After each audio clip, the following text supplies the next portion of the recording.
स्क्रॅचपासून म्हणजे शून्यातून करोड्सपर्यंतचा जो काही प्रवास आहे, हा प्रवासातला मी काय म्हणता येईल त्याला एक ट्रॅव्हलर आहे. मी ह्या प्रवासात अजून कुठे थांबलो नाही किंवा मी हा प्रवास थांबवण्याच्या मानसिकतेत देखील नाही. मी ज्या बॅकग्राऊंडमधून आलो, मला एवढं हार्डवर्कची सवय नव्हती. तरी देखील मी जवळजवळ वर्षभर त्यांच्यासोबत राहिलो. पण एक स्टेज अशी आली की मला माझं हेल्थवरती इम्पॅक्ट झाले त्याचे आणि मग मी ठरवलं की आपण आता इथून निघून जाऊ. माझं एक ब्रँड आहे एरा इलेक्ट्रिक प्रायव्हेट लिमिटेड म्हणून ती कंपनी आहे. त्याच्यामध्ये एरा डिझायनर फॅन्स ही एक प्रॉडक्ट रेंज आहे. तर ही आम्ही मार्केटमध्ये लॉन्च करण्याच्या आधी 2017ला मला हा प्रॉडक्ट आवडला. याच्यात काहीतरी आपण करू शकतो असं फील झालं. इन्व्हेस्टमेंट जरी करायची असेल तरी ती शेड्यूल पाहिजे. बिझनेस स्केल करायचा आहे तरी तो शेड्यूल पाहिजे. पर्सनल एक्सपेंडिचर करायचे. मला ह्या वर्षी ॲब्रॉडला जायचं आहे फॉर एक्झाम्पल, आणि मला पूर्ण फॅमिलीसोबत जायचं आहे. तर ॲब्रॉडला जायचं तर लाखांमध्ये खर्च होता. प्रत्येकाचं वेगवेगळं पॅकेज असू शकतं, पण आपण त्याला एक बेस पकडू की लाखांमध्ये खर्च होतो. तर कधी पण एकाच बिझनेसवरची डिपेंडन्सी असणं फायद्याचं पण आहे आणि एकाच बिझनेसवरची डिपेंडन्सी असणं धोक्याचं पण आहे. हे शेवटी ज्याचे काम करण्याची पद्धत, त्याचे स्टार आणि त्याचं भविष्य. सध्याच्या गव्हर्नमेंटनी जे मेक इन इंडियाच्या कन्सेप्टवरती जास्त प्रमाणात काम केलं जातं. काही अंशी ते बरोबर आहे, आपण त्याला दोष देणं योग्य नाही. परंतु कंप्लायन्सेस जे असतात, लीगल कंप्लायन्सेस क्वालिफाय करायला लागतात. एखादी गोष्ट ज्यावेळेला आपण भारतात आणतो त्याचे लीगल कंप्लायन्सेस म्हणजे ज्याला कस्टम क्लिअरन्स आपण म्हणतो खूप स्ट्रॉंग असतो. म्हणजे एका दिवसात माणूस जास्तीत जास्त 2 फॅक्टरी व्हिजिट करू शकतो, कारण त्यांचे वर्किंग अवर्स फार लिमिटेड आहेत. इकडून तिकडे ट्रॅव्हल करायला, त्या कंपनीत जायला, त्याचा अभ्यास समजून घ्यायला, त्यांचे प्रॉडक्ट रेंज समजून घ्यायला, ते प्रॉडक्ट इंडियामध्ये कोणत्या स्केलला कशा पद्धतीने होतं आहे याचं स्टडी फार म्हणजे डिटेल घुसायला लागतं. इतकं सोपं नाही. आणि मग तो जेव्हा घरी येतो तेव्हा एक घरच्यांना होप्स असतात की आज माझ्या नवऱ्याने, माझ्या मुलाने, माझ्या वडिलांनी खूप कष्ट केले, कदाचित आज ते काहीतरी चांगलं न्यूज घेऊन येतील. पण तो माणूस वेगळ्या सिच्युएशनमध्ये अडकलेला असतो. तो अडकलेला असतो कॉम्पिटिशनमध्ये, तो अडकलेला असतो फुटफॉलमध्ये. ही ह्युमन टेंडन्सी आहे की जर समजा तुम्हाला एक गोष्ट घ्यायची आणि तुमच्यासमोर 4 ऑप्शन असतील तर 3 लोक हॅम्पर होतील, एकालाच ती गोष्ट तुम्ही विकत घेऊ शकाल.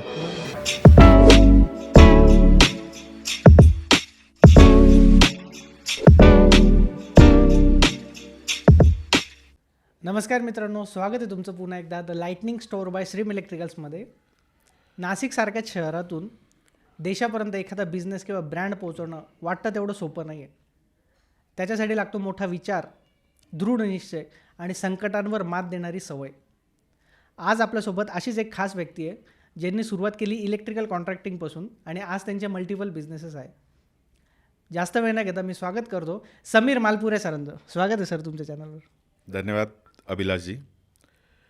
माझं स्वागत करण्यापूर्वी मी तुमचे आणखीन एक धन्यवाद मानेल की तुम्ही नवीन तरुण उद्योजकांसाठी किंवा जे व्यवसायात पदार्पण करू इच्छितात त्यांचा उद्देश डोळ्यासमोर ठेवून अनुभवी उद्योजकांची एक सिरीज, पॉडकास्ट सिरीज तुम्ही जी सुरू केली आहे, तो तुमची जी ॲक्टिव्हिटी ती खरोखर कौतुकास्पद आहे आणि नवीन तरुणांना व्यवसायामध्ये पदार्पण करण्यासाठीचं एक चांगली संधी आहे. संधी मी का म्हणेल, कारण आता मी साधारण व्यवसायामध्ये एक 25-26 वर्षांपासून आहे. ह्या 25-26 वर्षामध्ये मला जे चांगले किंवा वाईट अनुभव आले, हे जर माझ्या अर्ध्या तासाच्या 1 तासाच्या इंटरव्ह्यूमधून समोरच्याला मी डिलिव्हर करू शकलो आणि त्याच्यानी त्यांना जर फायदा झाला तर मी खरा उद्योजक म्हणून समाजासाठी, देशासाठी, नाशिकसाठी काही करू शकलो असं मला समाधान वाटेल. तर आज आपण तो प्रयत्न करूया. जास्तीत जास्त आपण काय डिलिव्हर करू शकतो, माझे कटू अनुभव किती उपयोगात येऊ शकतात नक्की. Let see. 100% सर. मी तुमचे ॲक्च्युली आभार मानतो की तुम्ही वेळात वेळ काढून आलात. मेन म्हणजे तुमचे जे प्लस आणि मायनस दोन्ही पॉईंट्स आहेत ते शेअर करायला तुम्ही ओपनली इथं तयार आहात. आजचा एपिसोड करायला मी तर खूप इंटरेस्टेड आणि मजा येईल असं मला वाटतंय. जस्ट आता थोड्या वेळपूर्वी बोलण्यातच मला इतकं काय काय क्लिक होत होतं. आपण बघतो की एखादा पिक्चर आहे किंवा पुस्तक आहे जिथं आपण वाचलेलं आहे स्क्रॅचपासून तर करोड्सपर्यंतची जर्नी, आणि अशी कोणाची जर्नी अचीव केली आहे ती स्वतः व्यक्ती माझ्यासमोर आज बसली आहे. तर मला सगळ्यात पहिले तुम्हाला विचारायला आवडेल सर, ही तुमची जर्नी स्टार्ट कशी झाली आणि इलेक्ट्रिकल फील्डशी तुमचं नातं हे कसं जोडून आलं? निश्चितच हा खूप ॲक्च्युली डीप क्वेश्चन आहे. याला मी थोडक्यात जर एलिबरेट करायचं म्हटलं तर ते करणं कठीण आहे, आपण असं म्हणूया. सगळ्यात पहिले तर तुम्ही स्क्रॅचपासून म्हणजे शून्यातून करोड्सपर्यंतचा जो काही प्रवास आहे, हा प्रवासातला मी काय म्हणता येईल त्याला एक ट्रॅव्हलर आहे. मी ह्या प्रवासात अजून कुठे थांबलो नाही किंवा मी हा प्रवास थांबवण्याच्या मानसिकतेत देखील नाही. पण ह्या प्रवासात कोणते रस्ते योग्य आहेत मी माझ्या अनुभवातून हे निश्चित सांगू शकतो. त्याच्यामुळे मी अजून स्वतःला यशस्वी म्हणवून घेणं किंवा तुम्ही म्हणणं मला तितकं न्याय देणारं वाटत नाही. Point number 1. तुम्ही दुसरा प्रश्न विचारला की तुम्ही इलेक्ट्रिकल क्षेत्रामध्ये कसे आलात, कसं पदार्पण केलं, बरोबर? म्हणजे आत्ता आपण ज्या जनरेशनमध्ये आहोत आणि आपल्या पुढचं जे जनरेशन आहे जे आता शिक्षण घेत आहे, यांचे कन्सेप्ट्स अगदी म्हणजे 5th, 6th, 7th स्टँडर्डपासून क्लिअर आहेत की मला कुठे डायव्हर्ट व्हायचं आहे, मला काय करायचं आहे, मला JEE करायचं आहे की मला नीट करायचं आहे, म्हणजे मेडिकल क्षेत्रात जायचं आहे की इंजिनिअरिंग क्षेत्रात जायचं आहे की मला आणखीन काही वेगळी फील्ड चूज करायची आहे, हे अगदी क्लिअर आहे. कारण की त्यांचं एज्युकेशनल बॅकग्राऊंड त्यांना हे निर्णय घेण्यासाठी भाग पाडतं. पण आपण याचं थोडंसं रिव्हर्स आलो, मागच्या बाजूला आलो, आपण आपल्या जनरेशनमध्ये गेलो. तर एज्युकेशन सिस्टीम होती पण इतकी क्रिस्टल क्लिअर नव्हती की जे आपल्याला इमिजिएट आपले पाथ डिसाईड करायला लावेल. बरोबर. आपले निर्णय, बहुतांश निर्णय हे आपल्या आईवडिलांनी घेतलेत आणि त्याचाच एक भाग मी आहे. माझ्या वडिलांनी ठरवलं की माझा 2 नंबर, मी लहान आहे आमच्या घरामध्ये, आम्ही 2 भाऊ आहोत. माझा 2 नंबरचा जो मुलगा आहे त्याला मी इलेक्ट्रिकल क्षेत्रामध्ये करिअर करावं अशी त्यांची इच्छा होती. ही माझी इच्छा मुळात नव्हती मला, कारण त्याच्यातलं पुढे काय करायचं इतकं मी विजनरी वर्किंग माझ्या एज्युकेशनल पिरियडमध्ये करतच नव्हतो. कारण की ते ॲटमॉस्फिअर एक वेगळं होतं आणि एक वेगळा ॲप्रोच होता, एक वेगळी मस्ती होती ज्याच्यामध्ये करिअरशी काही घेणं देणंच नव्हतं. पण हे सगळं कालांतराने आपल्याला स्वीकारावं लागतं. बदल घडत जातात, जबाबदाऱ्या बदलत जातात, एजमध्ये पण बदल होत जातो. मी वडिलांच्या निर्णयाचं स्वागत केलं, मी त्याला ॲक्सेप्ट केलं. मी माझ्या स्कूल टाईमचं जे काही शिक्षण आहे, ज्याला आपण म्हणतो SSC पर्यंतचं शिक्षण पूर्ण केल्यानंतर मी इन्स्टिट्यूशनल शिक्षणाकडे इमिजिएट टर्न झालो, ज्याला आपण टेक्निकल बेस म्हणतो. ते पूर्ण केल्यानंतर वडिलांची अशी इच्छा होती की तुम्ही, आपण ज्या गावात राहतो आहेत, अतिशय म्हणजे जिल्ह्यात आम्ही राहत होतो, पण तिथे तितकं भविष्य सुखकर होईल असं आमच्या वडिलांना अजिबात वाटत नव्हतं. मग त्यांच्या पर्स्पेक्टिव्हनुसार आम्ही नाशिकला जाणं जास्त योग्य होतं.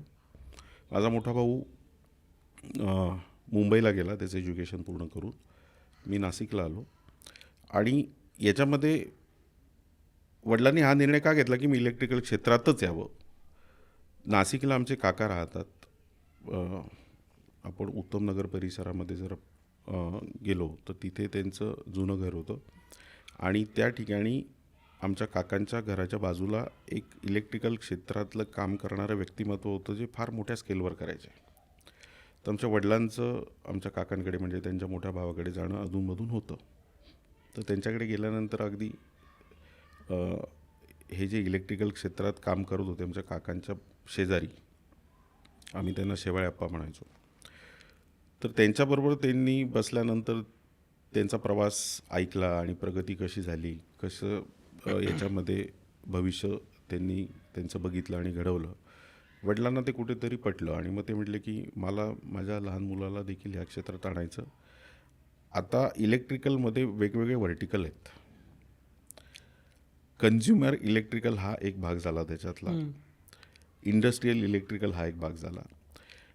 आता इंडस्ट्रीयल इलेक्ट्रिकलमध्ये ते जे गृहस्थ होते ते मोटर रिपेअरिंगचं आणि रिवाइंडिंगचं काम करायचे.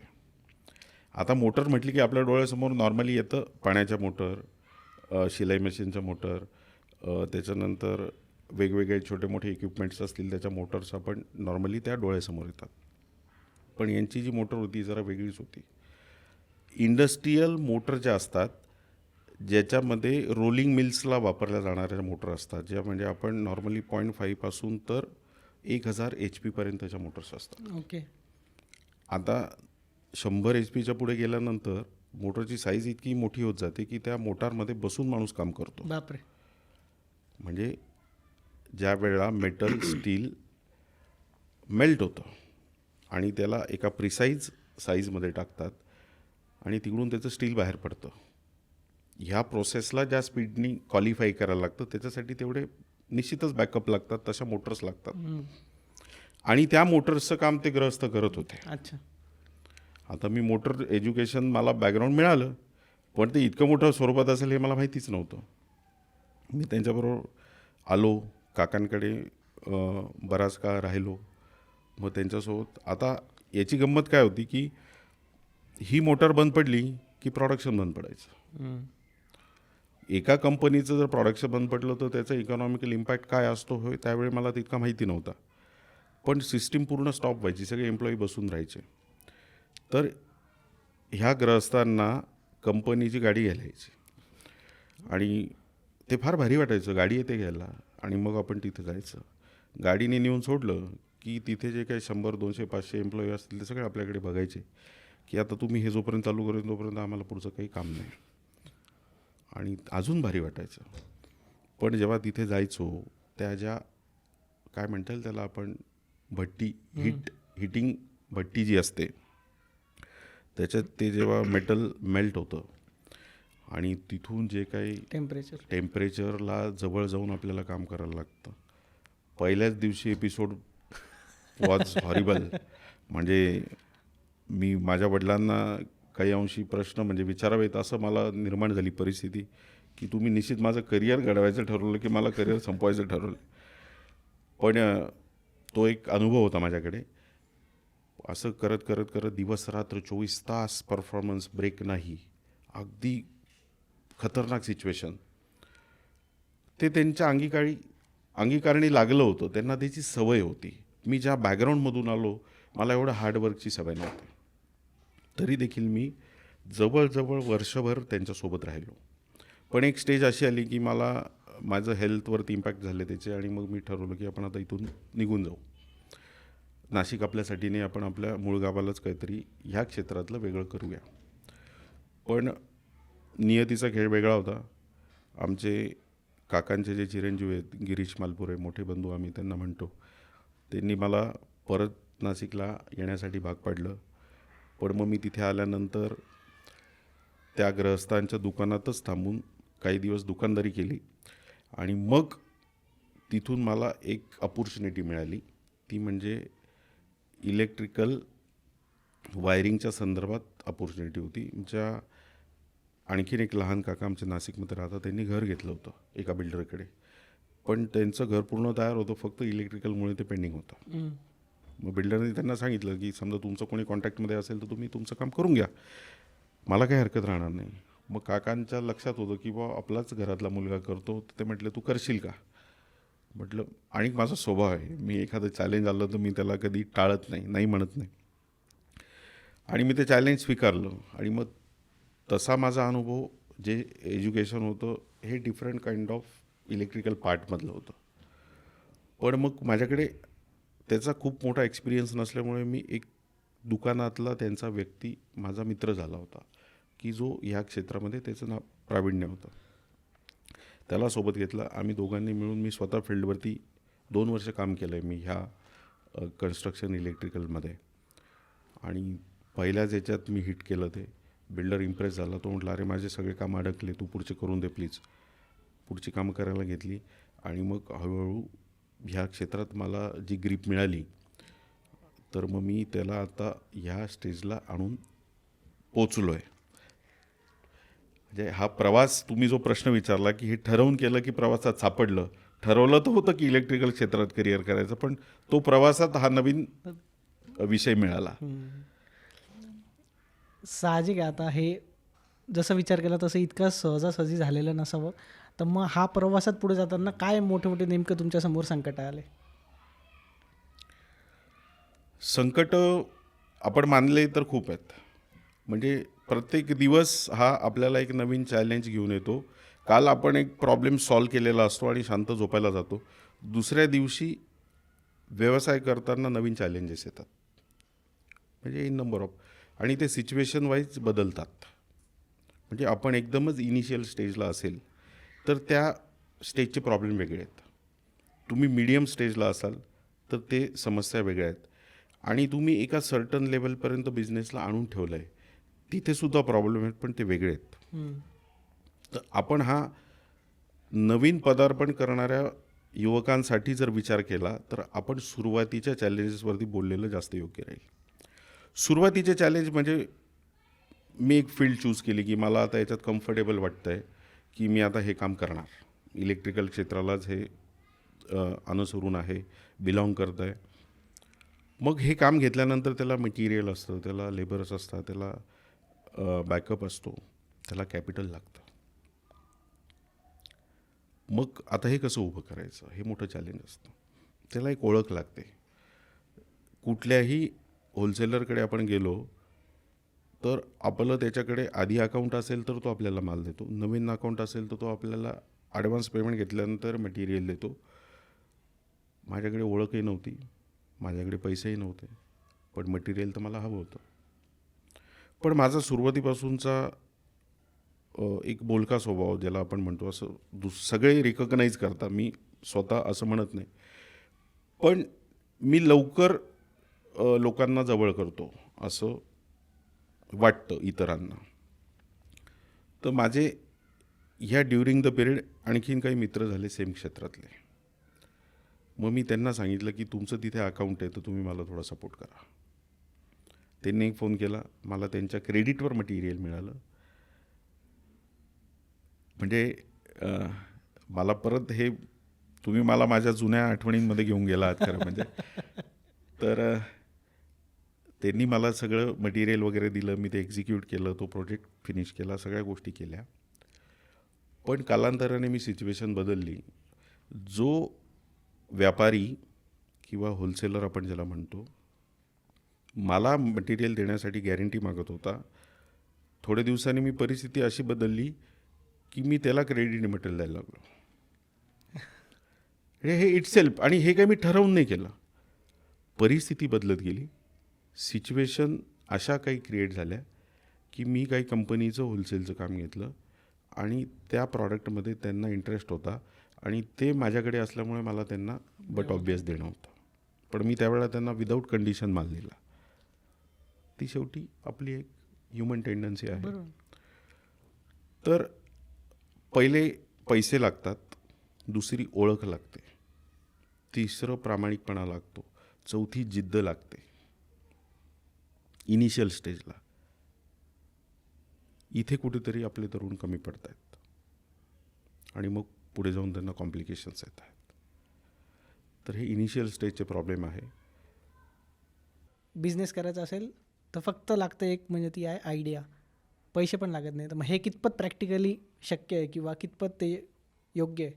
आयडिया तर रोज येतात, ह्या अनस्टॉपेबल आहेत. आणि एखाद्यामध्ये जर जिद्द आहे काही करण्याची, उत्साह आहे आणि मनी मेकिंग मेंटॅलिटी आहे, तर त्या माणसाला तर प्रचंड आयडिया येतात. म्हणजे कधी काळी मी सुद्धा या फेजमधून गेलो आहे आणि कधी कधी आत्तासुद्धा माझी स्टेबिलिटी डिस्टर्ब होते. पण ह्या ज्या आयडिया आहेत ना, ह्या आयडिया माणसाला रोजचं काम करण्यासाठी त्रास देतात. जर समजा तुम्हाला नवीन काहीतरी पाऊल उचलायचं आहे आणि तुमच्या आयुष्यातली ती व्यवसायाची नवीन सुरुवात आहे, तिथपर्यंत ठीक आहे की तुम्ही रोज त्याच थॉट प्रोसेसमध्ये काम करा, रोज त्याचा अभ्यास करा. मी जसं तुम्हाला सुरुवातीला बोललो होतो त्याच्या डिटेलिंगमध्ये जा, त्याचा स्टडी करा. आता मी मल्टिपल बिझनेसेसमध्ये अजून नाही, मी इलेक्ट्रिकल क्षेत्रातच 3-4 व्हर्टिकल बघतो आहे. पण मल्टिपल बिझनेसमध्ये जाण्याच्या आधी किंवा इलेक्ट्रिकल क्षेत्रातलं नवीन व्हर्टिकल ओपन करण्याआधी आमच्याकडे एक सिस्टीम आहे. पहिले आम्ही त्याच्यामध्ये काय भविष्य आहे, त्याच्यात काय कॉम्पिटिशन आहे, त्याच्यामध्ये एक्झिस्टिंग मार्केट प्लेयर कसे सेट झाले आहेत, त्यांचा रेव्हेन्यू काय, आणि ह्या प्रॉडक्टची मार्केटला आवश्यकता किती, त्याला लागणारं फंडिंग किती, आणि ह्या प्रवासात जर आपल्याला अडचणी आल्या तर आपण याच्यामधून कसं बाहेर पडणार, याचा आमच्याकडे प्रोजेक्ट रिपोर्ट तयार केला जातो. त्याचा अभ्यास केला जातो, त्याची डिमांड लक्षात घेतली जाते. मग हे करत असताना आम्हाला ग्राउंड लेवलपर्यंत जायला लागतं. जसं आता तुम्ही म्हटले की मी माझं एक ब्रँड आहे एरा इलेक्ट्रिक प्रायव्हेट लिमिटेड म्हणून ती कंपनी आहे. त्याच्यामध्ये एरा डिझायनर फॅन्स ही एक प्रॉडक्ट रेंज आहे. तर ही आम्ही मार्केटमध्ये लॉन्च करण्याच्या आधी 2017ला मला हा प्रॉडक्ट आवडला, याच्यात काहीतरी आपण करू शकतो असं फील झालं. आणि 2017 ते 2019 2 वर्ष आम्ही ह्या प्रॉडक्टवरती R&D करत होतो. In terms of technicality, in terms of commercial, in terms of future, हा सगळा अभ्यास आम्ही बॅक एंड एंड करत होतो. माझा मेन बिझनेस जो कॉन्ट्रॅक्टिंगचा आहे तो आम्ही त्याच्यावरती पहिले कॉन्सन्ट्रेट करून आमच्याकडे जो वेळ मिळायचा त्या वेळेत आम्ही याच्यावरती काम करायचो. जिथे आम्हाला असं वाटतं आहे की आपल्याला एक्सपर्ट ओपिनियन गरजेचं आहे, तिथे आम्ही कन्सल्टेशन ठेवले, काही एजन्सीज हायर केल्या, याचा पाथ ठरवला. एक स्टेज अशी येते की सगळं आपल्याला चांगलं वाटत असतं, आपण त्या अँगलनी पावलं उचलत असतो, डेव्हलपमेंट करत असतो, तो उत्साह फार वेगळा असतो. प्रोजेक्ट पेपरवरती डिझाईन करणं आणि प्रोजेक्ट प्रॅक्टिकली इम्प्लिमेंट करणं याच्यामध्ये फार मोठा फरक आहे. खूप मोठा फरक आहे. करोड्समध्ये ज्या वेळेला आपण प्रोजेक्ट डिझाईन करतो की याला इतकं फंडिंग लागू शकतं, त्यावेळेला ते ठीक आहे होऊन जाईल असं वाटतं. पण जेव्हा ते प्रॅक्टिकली उभं करायला लागतं ना, त्यावेळेला आपल्याला मग खऱ्या गोष्टी कळतात. फिगर्स चेंज होतात जास्त. नाही म्हणजे बघा, तुम्ही एखादी गोष्ट परचेस करतायत, ती गोष्ट फॉर एक्झाम्पल तुम्ही फूड मॉलमध्ये गेले तर तुम्ही 4 गोष्टी जास्त विकत घ्याल. तुम्ही फूड मॉलमध्ये जेव्हा पेमेंट द्याल तेव्हा तुम्ही डिजिटली पेमेंट द्याल, तुम्हाला ते फील नाही होणार, ते ट्रान्झॅक्शन वरवर होऊन गेलेलं असेल. पण तुम्ही आपल्या एखाद्या किराणा दुकानात जा, तिथे जितक्या लागतात तितक्याच गोष्टी तुम्ही घेतल्या आणि त्याला तुम्ही जेव्हा कॅश देतात ना, तेव्हा तुम्हाला फील होतं की आपला खर्च होतो आहे. एक्झॅक्टली. तर ते प्रोजेक्ट पेपरवर मांडणं आणि प्रॅक्टिकली एक्झिक्यूट करणं असा फरक येतो, ऑनेस्टली सांगायचं. पण मग ते चॅलेंज तर आपण घेतलं होतं, आपल्याला ते करायचंच होतं. आणि त्या चॅलेंजला प्रॉब्लेम भरपूर असतात, पण त्याला समजा एक इतका मोठा एक प्रॉब्लेम आहे, त्याच्या 100 गुंते आहेत, गाठी आहेत ज्याला आपण म्हणतो. तर त्याच्यावरती कॉन्सन्ट्रेट केल्यानंतर एक एक आपण मोकळी केली ना की मग आपल्याला आपलं उत्तर ऑटोमॅटिक मिळायला लागतं. तर फायनान्स ठीक आहे, माझ्याकडे कन्सेप्ट आहे, माझ्याकडे प्रॉडक्ट आहे, माझ्याकडे दिशा आहे, मग फायनान्स उभं करणं खूप मोठी गोष्ट नाही आहे. म्हणजे नाऊडेज एक साधारण 15 वर्षापूर्वी फायनान्स उभं करणं डिफिकल्ट होतं, मोठी गोष्ट होती. मॉर्गेज लागायचे, गॅरेंटर लागायचे. आता तितके हर्डल्स राहिले नाही. आपल्याकडे चांगलं विजन असेल, आपलं business career neat and clean असेल, आपले आस्पेक्ट्स क्लिअर असतील, तर आता मॅनेजरसुद्धा 20 कोटीपर्यंतचे कर्ज मंजूर करू शकता एवढी अथॉरिटी त्यांच्याकडे आहे. बँक मॅनेजर म्हणतोय मी. तर आता ज्याला खरोखर करायचं आहे तो कुठे थांबू शकत नाही, हे मला याच्यातून तुम्हाला निश्चित सांगायचं आहे. तर कुठलाही नवीन उद्योग सुरू करताना, नवीन आयडिया क्रिएट करताना त्याच्या मागचे हे सगळे इफ्स अँड बट्स पहिले ड्रॉ व्हायला पाहिजे. इनफॅक्ट मी मोठा उद्योग सुरू करण्याआधी, म्हणजे व्यवसाय सुरू करण्याआधी तुम्हाला साधं किराणा दुकान जरी टाकायचं असेल किंवा एखादं मेडिकल जरी टाकायचं असेल तरी तुम्ही तिथे सर्वे करा, लोकांची गरज ओळखा. गरज ओळखल्याशिवाय व्यवसाय ॲस्टॅब्लिश्ड होऊ शकत नाही.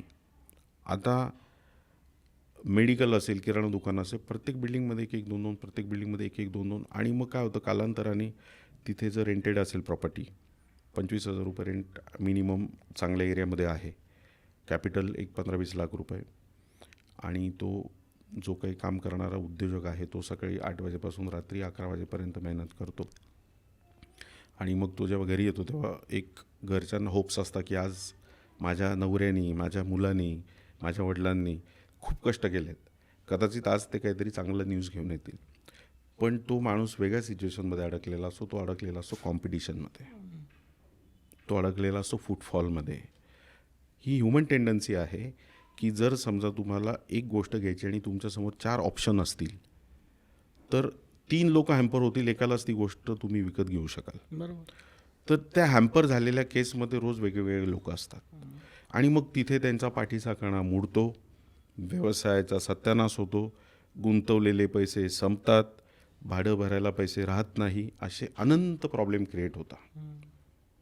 म्हणून कोणताही व्यवसाय हा आयडिया जरी असली, उत्साह जरी असला तरी होमवर्क केल्याशिवाय करू नये असं मी निश्चित आजच्या तुमच्या ह्या एपिसोडमध्ये सांगेल. कदाचित ज्यांनी कोणी ही चूक केली असेल त्यांना ती काय कॉस्ट पडली असेल त्या चुकीची हे आता आपल्याला सांगणं हां, ते आपण सांगता जज नाही नाही करू येणार. शकत, पण त्या व्यक्तीला हा जर का मोलाचा सल्ला त्या वेळेच्या आधी मिळाला असता तर कदाचित त्यांचं एवढं नुकसान होण्यापासून ते Exactly. वाचले असते. अहो, मी medical- पुढे हाच प्रश्न कंटिन्यू म्हणजे त्याच्यावरच मी येणार होतो की होमवर्क करणं किंवा रिसर्च तुम्ही बोलले हे कसं आपण प्रॅक्टिकली करू शकतो. जिथपर्यंत शक्य आहे तिथपर्यंत आपण डेप्थमध्ये उतरू.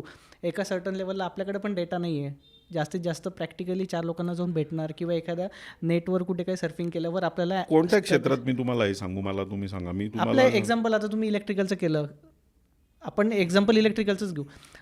तुम्ही जे बोलले की आम्ही त्या एजन्सीला हायर केलं, तर मग तशा एजन्सीज मार्केटमध्ये आहे आणि त्यांच्यापर्यंत पोहोचणं किंवा त्यांच्या प्रॉपर एजन्सी जी आपल्याला हे शोधून देईल त्यांच्यापर्यंत रिच आउट करणं हा पण एक टास्क आहे ना. बरोबर. मी इलेक्ट्रिकलवर येतो, त्याआधी मी मेडिकल आणि किराणा दुकान सध्याचे खूप मोठे हॅम्पर होणारे बिझनेस आहेत त्याच्यावरती येतो. एक किराणा दुकान टाकायचं असेल तर तिथे त्या एरियामध्ये ऑलरेडी 5 असतात. बरोबर. तिथला रेसिडेन्शियल काउंट जर बघितला, किराणा म्हणजे आपण ज्याला FMCG प्रॉडक्ट म्हणतो, बरोबर. हे विकत घेणारे लोक त्या एरियामध्ये किती, पहिले याचा सर्वे व्हायला पाहिजे की इथे रेसिडेन्शियल झोन किती आहे. 1,000 घरं आहेत, 5,000 घरं आहेत, 10,000 घरं आहेत, 50,000 घरं आहेत. 50,000 घरं असतील तर एक दुकान किती घरं कव्हर करू शकतो, एका घराला मंथली किती रुपयाचा किराणा लागू शकतो आणि किती रेव्हेन्यू जनरेट होऊ शकतो. Point number 1. जर समजा 50,000 घरं आहेत, एक दुकानदार 500 घरांना न्याय देऊ शकतो, तर त्या मल्टिप्लिकेशनमध्ये, त्या कॅल्क्युलेशनमध्ये तिथे किराणा दुकानांचा सर्वे व्हायला पाहिजे. ह्या 500 लोकांना 5,000 रुपये मंथलीप्रमाणे जर त्यांनी कॅल्क्युलेट केलं तर त्यांचा साधारणपणे 20 लाख रुपये, इफ आय नॉट रॉंग, तर 20 लाख रुपयाचा बिझनेस त्याला फिक्स मिळू शकतो. आणि फुटफॉलवर जो काही त्याला मिळणार आहे तो मिळेलच. मग असा अभ्यास करण्यासाठी कोणती एजन्सी लागेल का? नाही. असा अभ्यास करण्यासाठी कुठला अनुभव लागेल का? सर्वे. आपण ज्या एरियामध्ये जी सुविधा उपलब्ध करतोय त्या एरियाची ती सुविधा घेण्याची, स्वीकारण्याची मानसिकता आहे का? आपण एखादी गोष्ट लादण्याचा प्रयत्न केला तर मग प्रॉब्लेम येणार, त्याचे निगेटिव्ह इम्पॅक्ट आपल्यावर येणारच आहे ना. आता मी आपल्या क्षेत्राकडे येतो, इलेक्ट्रिकल क्षेत्राकडे. मला खूप जास्त अनुभव माझ्या एराच्या प्रॉडक्टमुळे झाला. कॉन्ट्रॅक्टिंग लाईन तशी मी खूप इझिली क्वालिफाय करत गेलो माझ्या स्किल्समुळे, माझ्या प्रेझेंटेशनमुळे, आमच्या सर्व्हिसेसमुळे. एराच्या बाबतीत जर म्हटलं ना, मी जेव्हा तुम्हाला इतके उपदेश देतोय, हे उपदेश मी माझ्या पहिले अंगीकारणी कुठेतरी वापरले असतील. एरा फॅन्सला, डिझायनर फॅन्सला आम्ही हा प्रचंड स्टडी केला.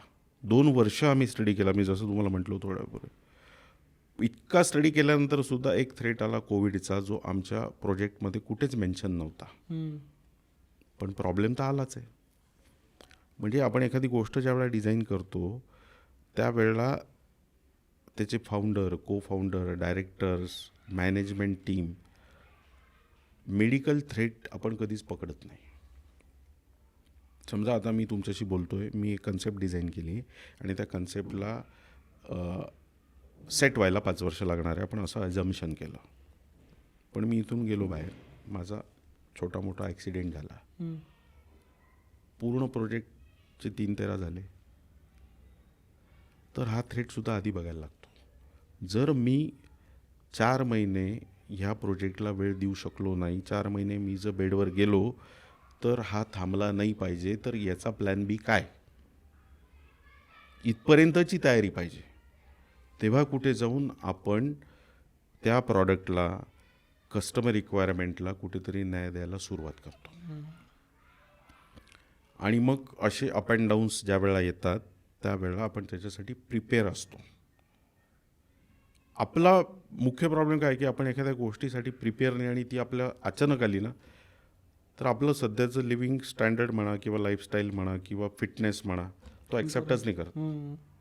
सगळ्यांना सेफ अँड सिक्युअर्ड लाईफ हवं आहे. कसं शक्य होतं? म्हणून अभ्यासपूर्वक निर्णय घेऊन व्यवसायात पदार्पण करा. त्या व्यवसायाला आज जर समजा तुम्ही असं प्रोजेक्शन केलं असेल की हा मी अगदी 5 लाख रुपयात सुरू करू शकतो, तर तुम्ही तो टेम्पररी फेज पुरता बघितला आहे. फर्स्ट फेजमध्ये त्याला कदाचित 5 लाख रुपये लागतील, बरोबर. पण तो सेट झाल्यानंतर त्याला आणखीन 5 लागतील. तो हिट झाल्यावर त्याला आणखीन 10 लागतील. तो एक्स्ट्रीम झाल्यावर त्याला आणखीन 50 लागतील.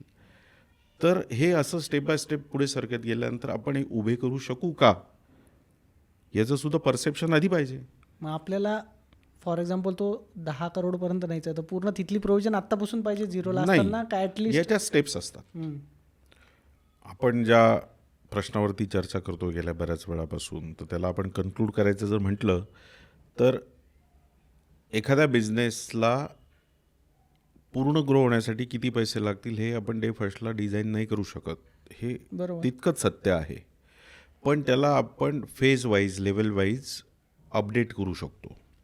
समजा इनिशियली मला एखादा बिझनेस लॉन्च करायचा आहे आणि त्याची इनिशियल इन्व्हेस्टमेंट कॉस्ट 5 लाख रुपये आहे. तर तिथे मी पोचल्यानंतर, ते इन्व्हेस्ट केल्यानंतर, त्याला लॉन्च केल्यानंतर, सुरुवात केल्यानंतर त्याच्यामध्ये रिस्पॉन्स आला तर आपल्याला काय वाढवायला लागू शकतं. एक म्हणजे आपली इन्व्हेंटरी. जर मग समजा माझी इन्व्हेंटरी आणि सेटअप कॉस्ट मिळून मी आता 5 विचार केला आहे, तर मग इन्व्हेंटरी वाढवण्यासाठी मला आणखीन 3 लागतील, किमान एवढा तर विचार आपण करू शकतो. मग परत ती मुवमेंट चांगली चालू झाल्यानंतर मग आपल्याला काय लागतं की आपल्याला थोडंसं मार्केटिंग एक्सपेन्सेस करायला लागेल. मग मार्केटिंगसाठी आपल्याला काय लागू शकतं, तर आणखीन 1,000 लाख रुपयाची प्रोव्हिजन लागेल. ही जी मी व्हॅल्यू सांगतो आहे ही ज्या त्या बिझनेसवरती डिपेंड करते. मी एक्झाम्पलवरती बोलतो आहे. मार्केटिंगसाठी 1,000 लाख, मग हे पुढे गेल्यानंतर मग आपल्याला एम्प्लॉई बॅकअप वाढवायला लागेल, स्टाफ वाढवायला लागेल. त्यांच्यावरती सुरुवातीला आउटपुट निघेपर्यंत आपल्याला 1,00,000-2 लाख रुपये इन्व्हेस्ट करायला लागतील. म्हणजे मग परत दुसऱ्या फेजमध्ये कितीची रिक्वायरमेंट आली, 5 लाख रुपयाची. मी इथपर्यंत अचीव केलं पहिल्या फेजमध्ये तर इतके, दुसऱ्या फेजमध्ये परत आणखीन 5, त्याच्यानंतर मग त्या बिझनेसच्या व्हॉल्यूमनुसार, स्केलनुसार हे वाढत जाणार. मग त्यावेळेला आपल्याकडे पुढचे ऑप्शन्स येतात. म्हणजे सुरुवातीचे 5 आपण स्वतःच्या हिमतीवरती किंवा घरच्या सपोर्टने उभे करतो किंवा मित्रांच्या सपोर्टने उभे करतो. पुढचे 5 आपलं जेव्हा ट्रान्झॅक्शन व्हायला लागतं त्यावेळेला आपल्याला बँक ऑफर करते. बरोबर. त्या 10वरती आपले ट्रान्झॅक्शन आणखीन क्लिअर होतात, आपले ड्यूज आपण व्यवस्थित मॅनेज करतो. मग आपण एक रिपोर्ट तयार करतो की आम्हाला प्रोजेक्शन्समध्ये इतकं एक्सपेक्टेड आहे, आता आम्ही इतकं अचीव करतो आहे, आमच्या नेक्स्ट इयरमध्ये इतकी ग्रोथ आम्हाला असेल, तर त्याच्यासाठी आम्हाला फंडिंग हवं आहे. मग परत बँक आणखीन आपल्याला 10 लाख रुपयाचं प्रोव्हिजन देते. मग हे 20 झाल्यानंतर आपण एक व्हॉल्यूम स्केलवरती पोचायला सुरुवात करतो. मग तिथे आपण जसं आपण आधी चर्चा केली, एंजल इन्व्हेस्टर असतात, स्टार्टअप्सला बूस्ट करणारे इन्व्हेस्टर्स असतात. The sky is the limit. तुम्हाला काय करायचं आहे, कसं करायचं आहे, ती दिशा तुम्हाला पहिले ठरवणं गरजेचं आहे. पण ती कशी असावी, जसं मी तुम्हाला इतकं एलॅबरेट केलं, ती स्टडीड असावी. कुठल्याही स्टेजला बिझनेसला थांबवायची गरज पडली नाही पाहिजे, याची तयारी ही आपण आधीच करायला हवी. अरे यार मग माझं तर बजेट 5 लाखच होतं, आता याला 25 लाख लागतात, मी करू शकत नाही, मग 5 पण शून्य झाले. ते 5 परत जिवंत करायचे असतील तर पुढच्या 20ची प्रोव्हिजन पाहिजे. आणि 25वर जेव्हा बिझनेस जातो त्यावेळेला मग त्याला कोणी थांबवू शकत नाही. आपला तरुण नवीन उद्योजक इथेच माझ्या माहितीनुसार कमी पडतो आहे. चुकतोय मी असं नाही म्हणणार. आता सोशल मीडियाचं मार्केटिंग अगदी मिनिमलिस्टिक कॉस्टवरती, प्रिंट मीडिया मिनिमलिस्टिक कॉस्टवरती, कन्सेप्टसाठी इंटरनेट, यूट्यूब, ChatGPT, त्याच्यानंतर त्याचा एक्सप्लोर करण्यासाठी ग्लोबल मार्केटपर्यंत आपण पोचू शकतो. इतके ऑप्शन्स आहेत ना.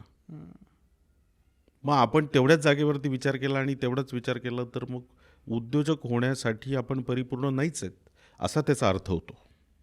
मग आपण काय करायला पाहिजे त्या केसमध्ये? आपण कुठेतरी ॲज अ एम्प्लॉई म्हणून सेफ सिक्युअर्ड इन्कम कमवलं पाहिजे. सगळेच जण उद्योजक होऊ शकतात का? सगळेच एम्प्लॉई होऊ शकतात का? तर अजिबात नाही. प्रत्येकाची पर्सनॅलिटी ही डिफाईन आहे. त्यांनी त्याची पर्सनॅलिटी ओळखावी आणि तशी दिशा ठरवावी. एवढंच मी तुम्हाला ह्या प्रश्नामध्ये मार्गदर्शन करू शकतो. खूप प्रॅक्टिकल आणि रिअलिस्टिक तुम्ही आन्सर दिला आणि रोडमॅप दिला. मला वाटतं जे कोणी व्यक्ती इथं अशा अडकले असतील की जिथे क्लॅरिटी नाही आहे पुढे आता फंडिंग कुठून रेज करायची किंवा इनिशियल फेजला स्टार्ट कसं करायचं, पैसे नाही, तर हा रोडमॅप ज्यांनी कोणी ऐकला आणि फॉलो केला तर मला वाटत नाही की त्यांना कुठे इश्यूज येतील. आणि जसं पुढे जातो तसं अजून नॉलेज भेटत जातं आणि बिझनेस ग्रो होत जातो. यामध्ये मला तर आपण ज्या टॉपिकमध्ये डेप्थपर्यंत पोहोचले तिथंच पुढे कंटिन्यू करा असं वाटेल सर. बिझनेस चालू केला, एका सर्टन स्टेजवर पण पोहोचला, काही पर्सेंटेजमध्ये ऑटो पायलट मोडवर पण गेला. बरोबर. मग बिझनेस ओनरला कुठेतरी आपण म्हणतो की वारा जातो डोक्यात किंवा डिस्ट्रॅक्शन्स यायला लागतात किंवा एक्सपेन्सेस मॅनेज करणं थोडं टास्क जातो. जेवढे गरजेचे त्याच्यापेक्षा जास्त एक्सपेन्स होता, फायनान्सेस मॅनेज करायला इश्यू होता. तर अशा कोणत्या कॉमन मिस्टेक्स आहे की जिथे एक बिझनेस सर्टन मीडियम स्टेजपर्यंत गेला आपण म्हणतो आणि तिथे तो चुका करतो आणि तिथून परत रिटर्न येऊ शकतो, किंवा अशा कोणत्या चुका अवॉइड केल्या पाहिजे जेव्हा बिझनेस फुल फ्लेज चांगला रनिंग जातो आहे, ग्रोथ स्टेजला आलेला आहे अशा वेळेस? आपण आता पुढच्या स्टेजवरती जर तुम्ही जसा प्रश्न विचारला त्याच्यावरती बोलायचं म्हटलं ना, दिशा मिळाली, बिझनेस सुरू केला, स्टार्टअप रादर वॉट एव्हर, छोट्या सेटअपपासून चांगल्या स्टेबल बिझनेसपर्यंत ट्रान्झॅक्शन्स व्हायला लागले. इथपर्यंत जेव्हा माणूस पोचतो तेव्हा तो स्वतःला उद्योजक समजायला लागतो. बरोबर. आणि मग तो उद्योजक ज्या वेळेला समजतो तर मग कळत नकळत त्याच्याकडनं काही चुकाही होतात. जसं की अनवॉन्टेड इन्व्हेंटरी. काय झालं की एका स्टेजला प्रूव्ह केल्यानंतर, टर्नओव्हर झाल्यानंतर त्याला बँक सपोर्ट करते, त्याला इन्व्हेस्टर सपोर्ट करताय, तो प्रूव्हन आहे म्हणून त्याला रिलेटिव्ह सपोर्ट करताय. समजा अचानक काही अडचण आली की मग सगळीकडनं मदत येते. बरोबर. पण तो ती युटिलाइज कशी करतो ना हे जास्त इम्पॉर्टंट आहे. समजा 50 लाख रुपये उभे राहिले अचानक. हा फार महत्त्वाचा पॉईंट आहे बरं का. म्हणजे मी स्वतः याच्यातून बऱ्याचदा गेलो आहे. आणि आपल्याकडे ते युटिलाइज कसे करायचे याची दिशा क्लिअर नसेल, दिशा असते पण ती क्लिअर नसेल, तर ते 50 दिवसात संपून जातात. खरंच संपतात. जे उभे करायला काही वर्ष लागतात. हां, आणि जे उभे करायला अतोनात मेहनत केलेली असते, एफर्ट्स घेतलेले असतात, स्वतःला आपण प्रूव्ह करण्यासाठी दिवस रात्र मेहनत घेतली, आपल्याला मिळतात पैसे, आपली इन्कॅशमेंट देखील होते. बरोबर. पण ती इन्कॅशमेंट झाल्यानंतर ती जर आपण प्रॉपर युटिलाइज नाही केली तर तिथे गाडी फसली. याच्यासाठी आमच्याकडे एक पद्धत आहे काम करण्याची.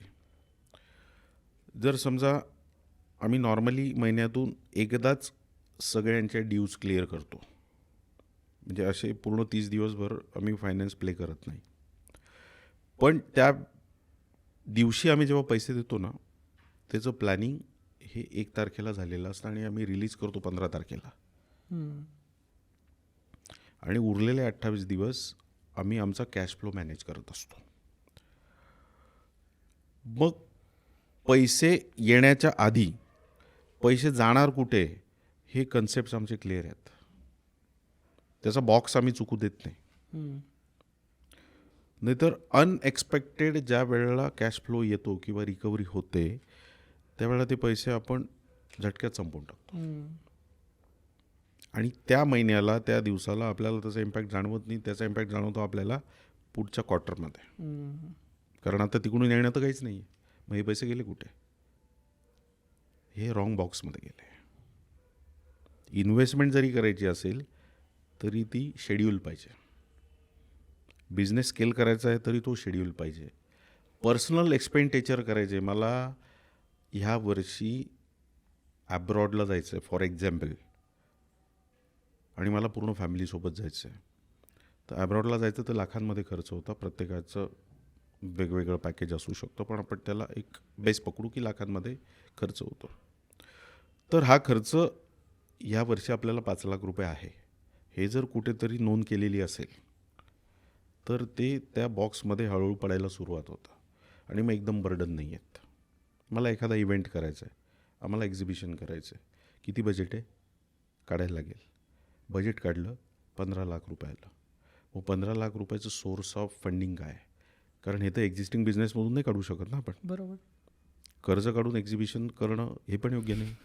मग करायचं काय? थोडे थोडे स्लॉट तयार करून फंड प्रोव्हिजन करायचे आणि मग ते 15 लाख रुपयाचं एक्झिबिशन करायचं.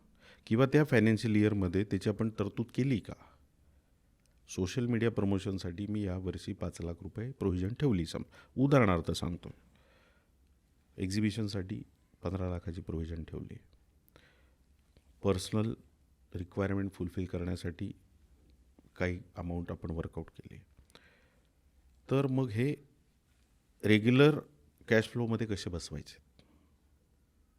तर त्याची एक पद्धत आहे. म्हणून मी म्हटलो की पैसे येण्याच्या आधी पैसे जाण्याची दिशा क्लिअर पाहिजे. हम्म. तुम्ही सडनली एखादी प्रॉपर्टी विकली, तुमच्याकडे मोठी अमाऊंट आली आणि ती तुम्ही योग्य जागी इन्व्हेस्ट नाही केली तर ती अमाऊंट तुमची कधी संपेल हे तुम्हाला कळणारच नाही. अशा ठिकाणी सेट उद्योजकसुद्धा चुकतो आहे. हम्म. तुमचा जो प्रश्न होता की सुरुवातीच्या स्ट्रगलनंतर जेव्हा आपण पुढच्या स्केलला जातो त्या स्केलला आपल्याकडनं काय मिस्टेक्स होता, तर माझ्या अभ्यासानुसार ह्या मिस्टेक होता कॅश फ्लो मॅनेजमेंट. ही सगळ्यात मोठी मिस्टेक आहे. ती आपण काळजी घ्यायला पाहिजे उद्योजक म्हणून. खूप व्हॅल्यू मिळाली सर या क्वेश्चन्समधून. खूप म्हणजे प्रॅक्टिकल आन्सर तुम्ही दिलं. कदाचित मी पण काही काळ याच्यावर चुका केल्या पण असतील आणि केल्यानंतर मग जाणवतं. पण मग ती चूक जर का आपल्याला रिस्क मिटिगेट करून किंवा ती रिस्क पचवण्याची ताकद असेल तर ठीक आहे, नाही तर तोपर्यंत तो बिझनेस पूर्ण ती चूक खाऊन जातो. आणि मला वाटतं ही चुका किंवा कॅश फ्लो मॅनेजमेंट हा एक सेपरेट टॉपिक येईल. जर का आपण म्हटलं बिझनेस स्केल करायला सेल्स लागतं, मार्केटिंग लागतं, तर कॅश फ्लो तेवढंच एक महत्त्वाचा पिलर आहे मला असं वाटतं. आणि खूप तुम्ही त्याचं प्रॉपरली एक्सप्लेनेशन दिलं. मी पुन्हा एकदा तुमच्या रूट बिझनेसवर वळतो सर. तुम्ही इलेक्ट्रिकल कॉन्ट्रॅक्टिंगमध्ये एवढे वर्षांपासून चांगलं काम करताय. साधारण 25-26 वर्षामध्ये तुम्हाला सुरुवातीच्या वर्षांमध्ये जसं तुम्ही काम केलं आणि आज काय चेंजेस जाणवते इलेक्ट्रिकल कॉन्ट्रॅक्टिंगमध्ये? कसा फेस चेंज होत गेला आहे? निश्चितच. म्हणजे एक साधारण 25 वर्षापूर्वीचा जर आपण काळ बघितला तर त्यावेळेला CTS वायरिंगचा प्रकार होता. तुम्हाला कदाचित आता ते एक क्लिप असायची, त्या क्लिपला वायर पहिले क्लिप फिट करायची, मग त्याच्यावरती वायर ठेवायची आणि मग तिला लॉक करत जायचं. त्याला CTS वायरिंग म्हणायचे.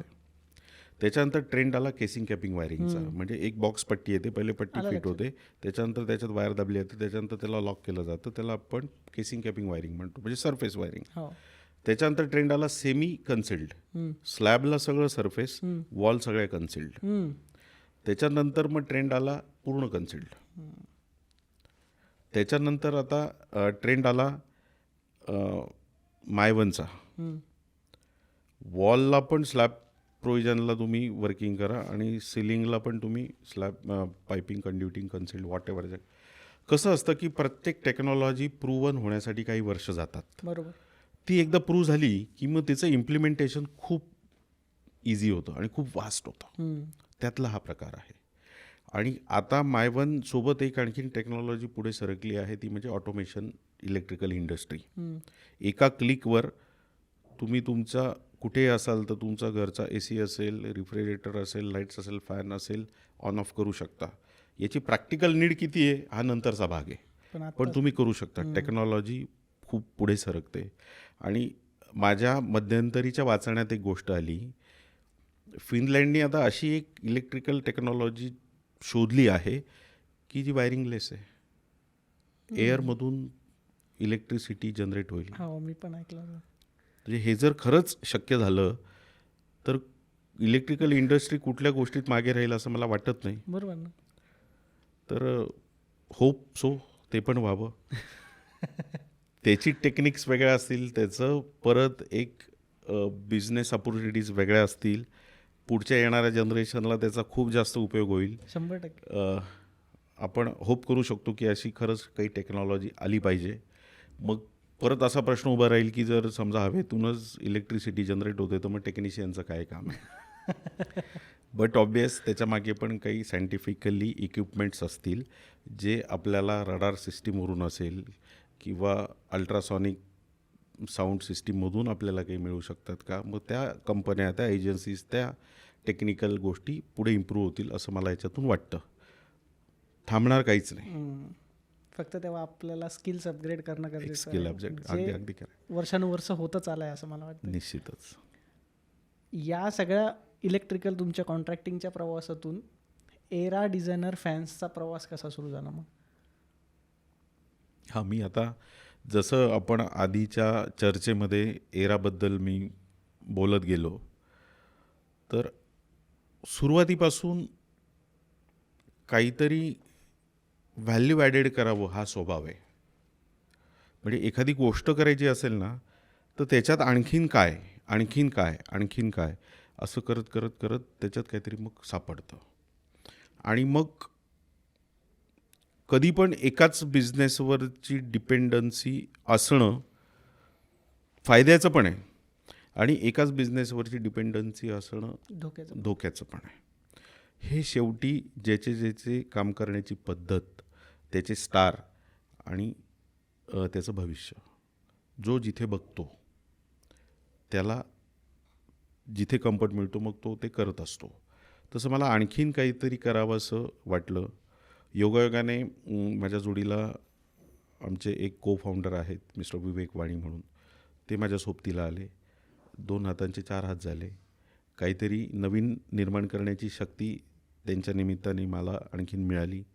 आणि मग इंटरनॅशनल एक्झिबिशन आम्ही एक्सप्लोअर करायला सुरुवात केली, ग्लोबल. मग हे सगळं स्टडी करत असताना आम्ही एक 3-4 प्रॉडक्टमध्ये वर्किंग केलं होतं. जसं मी म्हटलं की आमचं पहिले ती काय करायचं हे इन्व्हेस्टिगेट केल्याशिवाय आम्ही सुरुवात नाही करत. तसं इन्व्हेस्टिगेशन आमचं 3 प्रॉडक्टचं होतं. एक म्हणजे 2012 म्हणजे 2012 ते 2017 LED लाईट्सची एक क्रेज निर्माण होत होती. बरोबर. Lighting industry totally phase change होत होता. रेग्युलर लाईटिंग फॉर्मपासून म्हणजे फ्लोरोसेंट ट्यूबलाईटपासून, फिलामेंटच्या बल्बपासून LEDचा प्रवास चालू होत होता. 2012ला हे माझ्या लक्षात आलं की आता आपण स्विच करायला पाहिजे, आपल्याला अपॉर्च्युनिटीज आहेत. पण 2012ला मी ज्या वेळेला इंटरनॅशनल मार्केटला गेलो तिथे मी काय टायअप केले, काय ॲग्रीमेंट्स केले आणि जे काही सॅम्पल कॅरी केले, इथे आम्ही एक टेस्टिंग लॅब बनवली. त्या लॅबमध्ये ते सगळे सॅम्पल आम्ही वर्कआउट केले, ते क्वालिफाय झाले. त्या बेसिसवर आम्ही ऑर्डर सोडल्या. आणि जसं आयुष्यात कधीतरी माणूस फसतो तसं आम्ही फसलो. 2012मध्ये आम्ही जे कन्साइनमेंट मागवलं ते कॉन्फिगरेशन चेंज होऊन आलं, म्हणजे बिलो स्टँडर्ड आलं. आणि मग तिथे खूप मोठा धक्का बसला. इकॉनॉमिकल त्यावेळच्या कपॅसिटीनुसार तो होताच, पण हे प्रॉडक्ट आपण पुढे विकू शकणार नाही याचं मोठं शल्य होतं. मग आम्ही काय केलं की त्याची R&D आम्ही इथेच सुरू केली. आपण याला इथे कसं डेव्हलप करू शकतो, हा सपोर्ट, तो सपोर्ट, याचा भरपूर काही काही उद्योग केले. पण आम्ही त्याच्यावरची R&D एका प्रॉडक्टवरची कंप्लीट करतो तोपर्यंत LED इंडस्ट्रीमध्ये 500 नवीन प्रॉडक्ट आले. बापरे. म्हणजे स्पीड कुठे मॅच करायला स्कोपच नाही. मग आम्ही थांबून घेतलं. आणि मग आमचा जो मेन बिझनेस आहे तो आम्ही कॉन्सन्ट्रेट त्याच्यावरती आधी होतोच, आणखीन कॉन्सन्ट्रेशन वाढवलं आणि मग सुरुवात केली पुढे जायला. मग मीनवाईल हे जे एक स्वप्न होतं की काहीतरी आपल्याला ॲड ऑन करायचं आहे, हे कुठेतरी थांबलं होतं. आणि मग 2017ला मी असंच मोटिवेशनल सेमिनारमध्ये जात असतो, माझा स्वभाव आहे. आणि मग त्याच्यात मला आणखीन काही गोष्टी हिट झाल्या आणि त्या बेसिसवरती मग मी परत इंटरनॅशनल ग्लोबल मार्केटला एक्सप्लोअर करायला सुरुवात केली. आणि मग 2012ला ज्या चुका झाल्या होत्या त्या माइंड बॅकएंडला होत्या. मग आम्ही हे कॅटेगराईज कसं करायचं त्याचा पहिले एक फॉर्म बनवला. म्हणजे इंटरनॅशनल मार्केटला जाताना आपण जर प्रिपेअर नसेल किंवा अलर्ट नसेल तर आपल्याला फसवणं अगदी सोपं आहे. मग आम्ही याच्यामध्ये एक पद्धत शोधली, एक फॉर्म बनवला. त्याच्यात आपल्याला जे प्रॉडक्ट पाहिजे त्याचं हेडिंग आणि त्या कंपनीचे रेटिंग्स आम्ही डिझाईन करायला सुरुवात केल्या, की ह्या कंपनीची एम्प्लॉयमेंट स्ट्रेंथ किती, आउट ऑफ 5 स्टार रेटिंग आपण किती देऊ, ह्या कंपनीचं स्केल म्हणजे साईज व्हॉल्यूम किती, ह्या कंपनीचे इंटरनॅशनल टायअप किती आणि कोणकोणत्या देशांबरोबर, ह्या सगळ्या पॉईंट्सला आम्ही एक पॉईंट चार्ट बनवला. त्या कंपनीत व्हिजिट केल्यानंतर त्या पॉईंट चार्टला फिल करायचं सेम डे. आणि मग त्याचं स्टार रेटिंग ज्याचं 3.5च्या प्लस जाईल त्यांच्याबरोबर पुढचं बोलणं करायचं, रादर तो विषय सोडून द्यायचा. हे सगळं फिजिकली तिथे जाऊन फिजिकली 20-20 दिवस. बापरे. म्हणजे एका दिवसात माणूस जास्तीत जास्त 2 फॅक्टरी व्हिजिट करू शकतो, कारण त्यांचे वर्किंग अवर्स फार लिमिटेड आहेत. इकडून तिकडे ट्रॅव्हल करायला, त्या कंपनीत जायला, त्याचा अभ्यास समजून घ्यायला, त्यांची प्रॉडक्ट रेंज समजून घ्यायला, ते प्रॉडक्ट इंडियामध्ये कोणत्या स्केलला कशा पद्धतीने होतं आहे याचा स्टडी फार म्हणजे डिटेल घुसायला लागतं. इतकं सोपं नाही आहे ते. सॉरी. मग तिथे आम्ही एका पीक लेवलला पोचलो की आपल्याला प्रॉडक्ट टाईप करण्यासाठी काय स्केल पाहिजे, कोणत्या स्टेजची कंपनी पाहिजे. पण तिथे प्रॉडक्ट तर क्वालिफाय होतात. मग आम्ही सगळ्यात पहिले LED लायटिंगसाठीच परत ॲप्रोच केला. पण 2017ला LED लायटिंगची दशा इकॉनॉमिकली फार वेगळी होती. तिथे जे काही मोठे प्लेयर होते, म्हणजे मला निश्चित या ठिकाणी सांगायला आवडेल की आम्ही 5 वर्षांपूर्वी म्हणजे 2012ला ज्या वेळेला सॅम्पल कॅरी केले होते, त्या सॅम्पलची जी कॉस्ट होती ती 2,000 रुपयाच्या जवळपास होती इथपर्यंत आणायची. आणि 17ला त्या प्रॉडक्टची कॉस्ट फक्त 65 रुपये होते. बापरे. म्हणजे व्हरायटीमध्ये तुम्ही बीट करू शकत नाही. आपण एक प्रॉडक्टचा R&D करतो तोपर्यंत 500 प्रॉडक्ट येतात. रेटमध्ये तुम्ही 2,000 रुपयाच्या रेटचा स्टॉक करून ठेवला आहे आणि त्याची किंमत 5 वर्षात 65 रुपये झाली. कसं तुम्ही बीट करणार? मग आम्ही ठरवलं की हे आपलं काम नाही, कारण आपण शून्यातून इथपर्यंत प्रवास ओढतो आहे आणि अशा मिस्टेक्स झाल्या तर आपल्याला संपायला वेळ लागणार नाही. बरोबर. पहिल्या 4 दिवसात LED वरचा अभ्यास करून त्याला बंद केला, तिथेच प्रोजेक्ट बंद केला. दुसरा प्रॉडक्ट घेतला आम्ही डोमेस्टिक स्विचेस, म्हणजे इंटरनॅशनल ब्रिटिश स्टँडर्डचे जे स्विच असतात ते वेगळे असतात. बरोबर. म्हणजे ज्या बटन दाबल्यानंतर तुमच्या घरातलं इक्विपमेंट ऑन होतं, म्हणजे जसं बटन दाबलं की पंखा लागतो, लाईट लागतो, त्याला आपण स्विचेस अँड ॲक्सेसरीज कॅटेगरी म्हणतो. तिथे काही प्रॉडक्ट फायनल केले, पण त्याला इम्पोर्ट करण्यासाठीचे प्रॉब्लेम वेगळे आहेत. त्यावेळेचं गव्हर्नमेंट बदललं होतं. जी गोष्ट भारतात मुबलक प्रमाणात तयार होऊ शकते तिला जर तुम्हाला इम्पोर्ट करायचं असेल तर त्याचे रिझन द्यायला लागतात. आणि इनिशियल बिझनेसमॅन हे बीट नाही करू शकत. त्याच्यामुळे पुढच्या 4 दिवसात आम्हाला तो प्रोजेक्ट पण बंद करायला लागला. लक्षात घ्या, आलं लक्षात. प्रॉडक्ट आयडिया येते, प्रॉडक्ट आवडतंय, पण त्याला कमर्शियली बीट करणं, मार्केटच्या ट्रेंडबरोबर पळवणं तितकं जास्त डिफिकल्ट आहे. आणि त्याच्यामुळे ती आयडिया रिजेक्ट होते. आणि हे कधी जेव्हा त्याचा डेप्थ लेवलला एवढं रिसर्च होतो त्यावेळेला. आणि आज थोडी मार्केटमध्ये एकदम ऑपोजिट कंडिशन आहे. एक अमृतुल्य चालला, त्याच्या शेजारी 3 येऊन उभे राहतात. ती केस वेगळी आहे. आणि मग आम्ही पुढच्या 4 दिवसात परत नवीन प्रॉडक्टवरती, म्हणजे निघताना काय काय तयारी करून निघायला लागलं. Plan A, plan B, plan C, company profile कसा चेक होणार, त्याचे फॉर्म, त्याचं प्रेझेंट, ह्या सगळी 2012च्या अनुभवानंतर 2017ला हे सगळं स्टडी मटेरियल सोबत नेलं. आणि मग 3 पैकी 1 बसला, बरोबर हिट झाला. मग तिथे प्रॉडक्ट आवडलं, मग त्याचं मार्केट तिथे बसून चेक केलं. मग इंडियात किती प्लेयर आहेत, मग ते सगळी फिजिबिलिटी बघितल्यानंतर यांचं मॅन्युफॅक्चरिंग कपॅसिटी काय आहे, यांचे ॲग्रीमेंट्स लिगल वे काय आहे, मग तिथून परत सॅम्पल सोबत घेतले त्याच याच्यात आणि मग ते सॅम्पल इकडे डिस्प्ले केले.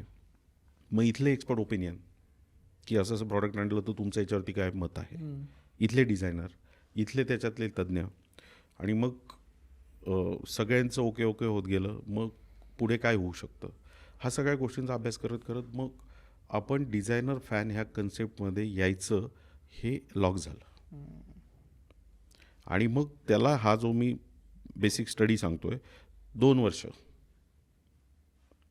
आणि मग 2019मध्ये ओपन केला आणि फेब्रुवारीमध्ये आणि मग तो मार्केटने ॲक्सेप्ट केला. ॲक्सेप्ट केल्यानंतर पण जे काय पुढे थ्रेट्स येत गेले आणि मग त्याचे अप अँड डाऊन्स येत गेले ते वेगळे आहेत. पण एक गोष्ट सुरू करताना काय काय प्रिकॉशन्स घ्यायला पाहिजे आम्ही आमच्या नॉलेजनुसार, आमच्या अनुभवानुसार, आमच्या रिस्क पॅरामीटरनुसार आम्ही घेत गेलो. आणि मध्यंतरीचे जे काही अनुभव होते त्याच्यात सस्टेंड होत गेलो. इतकं तर निश्चित मी सांगू शकेल आजच्या याच्यात. खूप डेप्थ आणि प्रॅक्टिकल तुम्ही सिनेरिओ एक्सप्लेन केला. हे तर असं आपण समजू की जनरली सगळ्या बिझनेससाठी ॲप्लिकेबल होईल जिथे कोणाला सोर्सिंग करायची.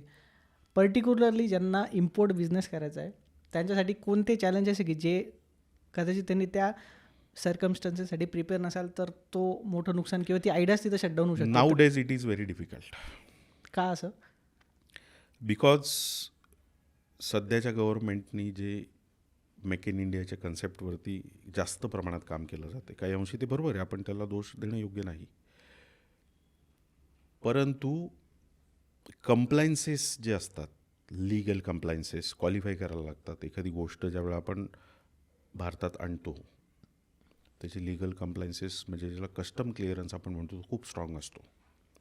मग त्याला गाईड त्याच्यातला आपला अनुभव नसतो. त्याच्यासाठी वेगळे एजंट्स असतात, वेगळ्या एजन्सीज असतात ज्याला आपण CHA म्हणून ओळखतात लोक. त्याला ती एजन्सी अपॉइंट करायला लागते. लॉजिस्टिक पार्टनर्स लागतात.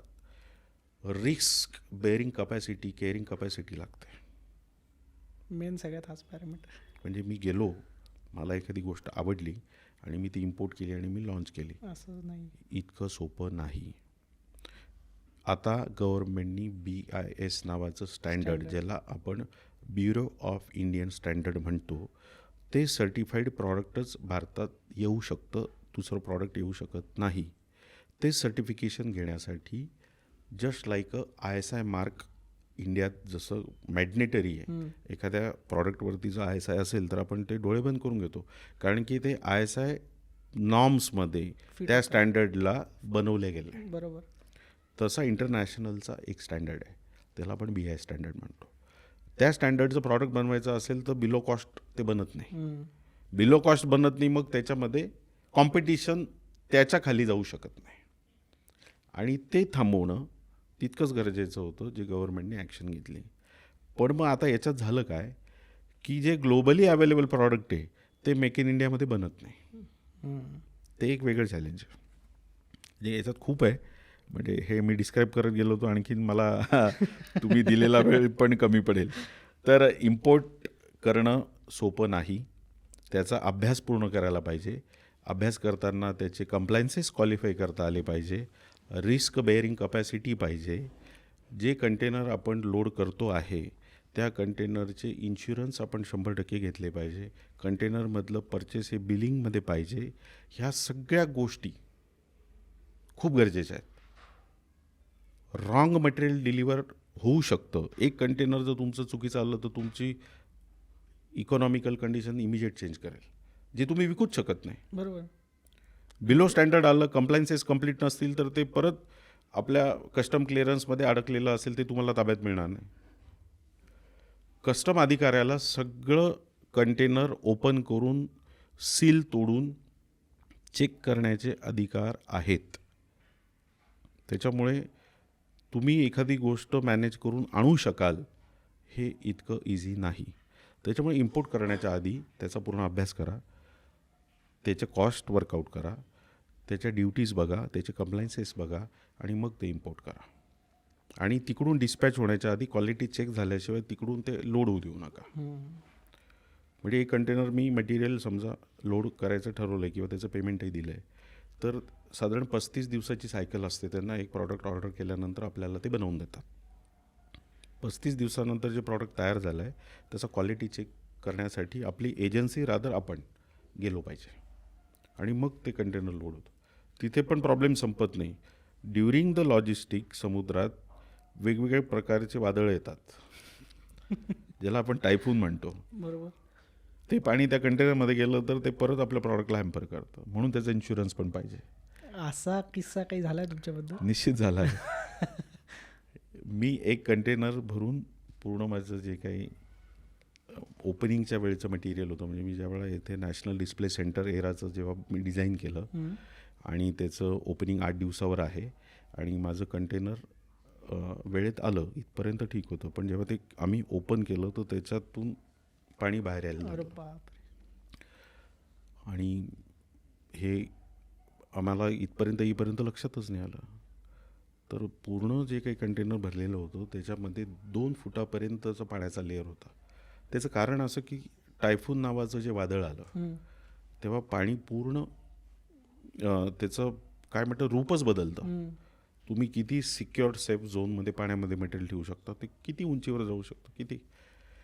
आणि मग ते सगळं आमचं जे काही मटेरियल होतं त्यावेळेला तो शॉक आमच्यासाठी खूप मोठा होता.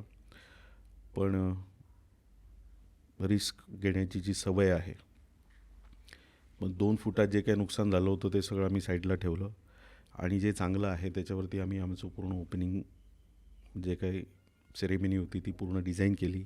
तर हा एक माझा कठीण अनुभव होता जो तुमच्या ह्या इम्पोर्ट करताना काय काळजी घ्यावी ह्या प्रश्नाला बिलॉंग करतो. तर असे भरपूर टाईपचे कम्प्लायन्सेस ज्याला आपण म्हणतो किंवा चेक पॉईंट्स असतात इम्पोर्ट करतानाचे, ते आपण क्वालिफाय करू शकतो का आणि आपली रिस्क बेअरिंग कपॅसिटी किती आहे, ह्या सगळ्या गोष्टींवरती आपण इम्पोर्ट करताना काय काळजी घ्यावी असं मला वाटतं हे तुम्हाला कन्क्लूड करेल. खूप व्हॅल्युएबल इन्साइट्स दिलं सर तुम्ही. कदाचित एखाद्याला काम केल्यानंतर जे चॅलेंजेस फेस होतात किंवा ज्याच्यातून अक्षरशः तुम्ही पण या सिच्युएशन्समधून गेला आहे, तर जर कोणाला काही इम्पोर्टचा बिझनेस करायचा असेल त्यांनी या गोष्टींची नक्कीच आधी शहानिशा केली पाहिजे. जसं तुम्ही बोलले रिसर्च किंवा प्रोजेक्ट रिपोर्ट आधीच क्लिअर केला पाहिजे. नुसतं फोनवर किंवा ऑनलाईन डिस्कशन न होता साईट व्हिजिट किंवा फॅक्टरी व्हिजिट करून तुम्ही सगळ्या गोष्टी फायनलाइज करा, रिस्क ॲनालिसिस करा आणि मगच या गोष्टीमध्ये उतरा असं मला अगदी बरोबर अगदी बरोबर. काय सांगाल सर, आज एवढा चांगल्या लेवलला तुमचा बिझनेस चालू असताना आणि एरा फॅन्स आणि या प्रोडक्ट्स रिलेटेड कस्टमर लोकांचे एवढे पॉझिटिव्ह फीडबॅक येत असताना अशी कोणती गोष्ट आहे जी तुम्हाला आजही इन्स्पायर करते पुढे जाण्यासाठी? एक म्हणजे आम्ही ज्या प्रॉडक्टला घेऊन काम करतो आहे जो डिझायनर फॅन प्रॉडक्ट आहे, पहिल्यांदा तर आपल्याला डिझायनर फॅन काय हे थोडंसं समजून घेणं गरजेचं आहे. मी तुम्हाला शॉर्टमध्ये सांगतो. आपला रेग्युलर फॅन जो आहे हा आपण सर्वसाधारणपणे MS बॉडी पहिल्यांनी कास्ट आयर्नचे यायचे, त्याच्यानंतर आता ॲल्युमिनियम ब्लेड मटेरियलमध्ये ते फॅन्स बनतात आणि आता फार फार तर ABSपर्यंतची मजल इंडियन कंपनीजनी गाठली आहे. डिझायनर फॅनमध्ये काय होतं, पहिल्यांदा त्याची प्राइसिंग जर आपण बघितली तर आपला नॉर्मल इंडियन फॅन हा साधारण 500 रुपयापासून तर 5,000पर्यंत चांगल्या रेंजचा एअर डिलिव्हरी देणारा पंखा मिळतो. पण डिझायनर फॅनमध्ये वेगवेगळ्या व्हरायटीज आहेत, वेगवेगळे प्रकार आहेत, वेगवेगळे अस्थॅटिक आहे. त्याचं प्राइसिंग सुरू होतं 15,000 रुपयापासून आणि ते संपतं साधारणपणे लाखभर रुपयावरती. तर डिझायनर फॅन हा एक वेगळा प्रॉडक्ट आहे. ज्याला जस्टिस करणारे क्लायंट मिळाले पाहिजे, ज्याला जस्टिस करणारे बायर्स मिळाले पाहिजे, ज्याला जस्टिस करणारे आर्किटेक्ट्स मिळाले पाहिजे. हे प्रीमियम प्रॉडक्ट आहे. त्याच्यामुळे ह्या प्रॉडक्टचं नॉर्मल इंडियन स्टँडर्ड फॅनबरोबर कंपॅरिझन होत नाही. म्हणजे त्याचं आम्हाला सगळ्यांना ती वस्तू विकल्या गेली पाहिजे असा आमचा अट्टहास नाही, पण ती भविष्यात घराघरात पोचावी याच्यासाठी आमचे प्रयत्न चालू आहेत. मग त्याच्यासाठी आम्ही आता एक मेट्रो सिरीज आणतो आहे जी मेक इन इंडिया कन्सेप्टवरती असेल. पण त्याच्यात पण आम्ही वेगळं काही देऊ शकतो का, याच्यावरती आमचं काम चाललं आहे बऱ्याच दिवसांपासून. आणि आता ते लास्ट स्टेजला आहे. आम्ही आता लवकरच प्रॉडक्ट इंट्रोड्यूस करू अशा स्टेजला आम्ही आता आहोत. तर एरा डिझायनर फॅन्स हा इतरांपेक्षा वेगळा कसा हे मी तुम्हाला आता सांगितलं. आणि याला अनुसरून तुमचा अजून एक प्रश्न होता, काय हवं होतं तुम्हाला डिटेल याच्यात? कस्टमरचा फीडबॅक ऐकल्यानंतर हां, तुम्हाला आज काय इन्स्पायर करतं पुढे continue एक्झॅक्टली. करायला? हे सगळं करत असताना ज्यावेळेला आम्ही एक प्रॉडक्ट विकतो ना, म्हणजे माझा एक छोटासा मी एक्सपिरियन्स सांगतो की मला प्रेरणा कशी मिळाली. आम्ही सॅम्पलचे काहीतरी एक 35-40 प्रॉडक्ट आणले होते आणि जे आम्ही डिस्प्ले केले होते. आणि माझं त्यावेळचं जे काही सेटअप होता, कमर्शियल सेटअप, हा रोड फ्रंट होता, मोठ्या रोडला. तर आम्हाला फुटफॉल म्हणजे वॉकिंग कस्टमर एक मिळालं. वॉकिंग कस्टमरने ते प्रॉडक्ट बघितलं. त्यावेळेला त्याची प्रायझिंग आम्ही पूर्णपणे लॉक केलेल्या नव्हत्या. काहीतरी एक साधारण 35,000 म्हणजे 35,000च्या जवळपास ते प्रॉडक्टची कॉस्ट होती. त्या वॉकिंग कस्टमरला ते इतकं आवडलं, त्यांनी सांगितलं मला हे प्रॉडक्ट, हा पंखा आम्हाला उद्या पाहिजे कुठल्याही परिस्थितीत. त्यांना म्हटलं हा एकच आहे, आमचा डिस्प्लेचा आहे, वेगवेगळे व्हरायटी त्याच्यामध्ये 35-40 आम्ही आणल्या आहे, मला हेच पाहिजे, तुम्ही डिस्प्लेचं काढा. ठीक आहे, हरकत नाही, कस्टमरसाठीच आणलं आहे, त्यांची रिक्वायरमेंट आहे, त्यांना आपण दिलं पाहिजे. त्यांनी ते प्रॉडक्ट विकत घेतल्यानंतर जेव्हा त्यांच्याकडे लावलं घरी, माझ्या माहितीनुसार पाथर्डीचं ते क्लायंट होतं. तर त्यांच्याकडे जवळजवळ 8 ते 10 दिवस ते प्रॉडक्ट बघण्यासाठी लोकांची गर्दी होती. का? तर त्या फॅनमध्ये इटसेल्फ एक आर्ट आहे, एक डिझाईन आहे.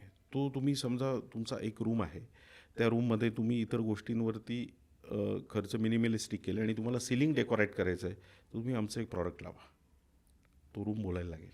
It's art. आणि मग त्याच्यात ते त्याचे ब्लेड्स असे ओपन होतात, वर जातात, क्लोज केलं की ऑटोमॅटिकली खाली येतात. हे सगळं एक्साइटिंग आहे. आणि मग आमचे हॅपी क्लायंट बेस खूप आहेत. कस्टमर आमचे जे आहेत खूप हॅपी आहेत. त्याच्यामुळे मग काय होतं की हॅपी क्लायंट असल्यामुळे त्यांच्या रिक्वायरमेंट आणखीन आम्हाला काहीतरी नवीन द्या, आम्हाला अफोर्डेबल प्राईजमध्ये बसवून द्या, आम्हाला अशीच व्हरायटी. मग ही सगळी प्रेरणा आम्हाला पुढे सगळे प्रॉडक्ट रेंज वाढवण्यासाठी निश्चित मदत करते. क्या बात आहे सर. समअप करतो सर या सगळ्या कन्व्हर्सेशनला. तुम्ही ज्या व्हॅल्युएबल इन्साईट्स दिल्या, ज्या प्रॅक्टिकल चॅलेंजेस तुम्ही फेस केले, त्या तुम्ही एवढ्या ओपनली शेअर केल्या, त्याबद्दल खरंच तुमचं मनापासून आभार. तुम्ही वेळात वेळ काढून आज आमच्या शोवर आले आणि तुमच्या या सगळ्या गोष्टी शेअर केल्या, त्यासाठी तुम्हाला खरंच मनापासून धन्यवाद. Thank you so much. आणि निश्चितच आजच्या ह्या तास दीड तासाच्या कन्व्हर्सेशनमधून अनेकांना याचा फायदा व्हावा आणि आजचा एपिसोड तुमच्या दृष्टीने यशस्वी व्हावा अशी मी तुम्हाला शुभेच्छा देतो आणि थांबतो. धन्यवाद. तर मित्रांनो, या एपिसोडमधून तुम्हाला खूप साऱ्या व्हॅल्युएबल गोष्टी मिळाल्या असतील. त्यातल्या त्यात सगळ्यात जवळच्या तुमच्या कोणत्या आणि तुम्हाला याच्यातून काय शिकायला मिळालं हे कमेंट बॉक्समध्ये नक्की सांगायला विसरू नका. तोपर्यंत लाईक करा, शेअर करा तुमच्या मित्रांपर्यंत आणि भेटूया अशाच एका चांगल्या आणि इंटरेस्टिंग नवीन एपिसोडमध्ये. तोपर्यंत स्टे कनेक्टेड, ग्रो कनेक्टेड आणि बघत राहा the lightning store bye Shreem electricals. Thank you very much.